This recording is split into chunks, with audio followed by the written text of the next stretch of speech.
Prince Harry's spare ghostwriter is sharing his side of the story. In a piece published by The New Yorker on May 8, author J.R. Moehringer shared what it was like working with the Duke of Sussex on his book, including a big fight that ensued between them regarding edits. The 2 a.m. fight over Zoom stemmed from a particular passage that involved Harry's grueling military exercises in England, where he was captured by pretend terrorists, one of which made a vile dig at Princess Diana.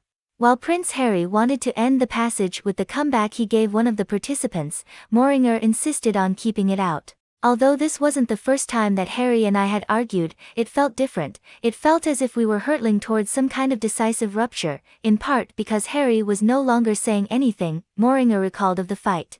He was just glaring into the camera. Finally, he exhaled and calmly explained that, all his life, people had belittled his intellectual capabilities, and this flash of cleverness proved that, even after being kicked and punched and deprived of sleep and food, he had his wits about him.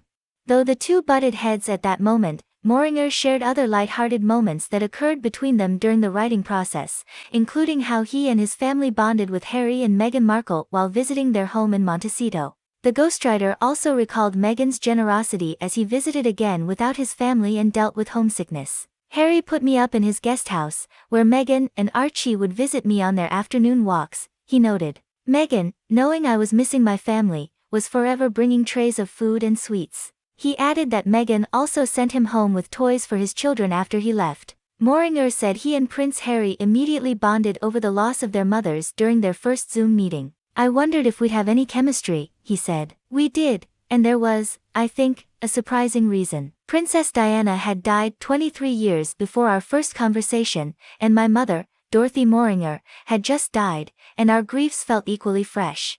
I found his story, as he outlined it in broad strokes, relatable and infuriating, he added. The way he'd been treated, by both strangers and intimates, was grotesque. In retrospect, though, I think I selfishly welcomed the idea of being able to speak with someone, an expert, about that never-ending feeling of wishing you could call your mom. Prince Harry's memoir was released on January 10 and gave a candid look at the Duke of Sussex's life in the royal spotlight. In addition to discussing his mother Princess Diana's death and how it affected him growing up, he also detailed his strained relationship with various members of the royal family, including his brother Prince William. While I know much of my life may seem unrelatable, I do think most siblings can relate to struggling with comparisons, and my brother and I are no exception, Harry told People exclusively ahead of the book's release. As for what he hoped his family's takeaway is from his memoir, Prince Harry told People, I don't want to tell anyone what to think of it, and that includes my family. This book and its truths are in many ways a continuation of my own mental health journey. It's a raw account of my life, the good, the bad, and everything in between.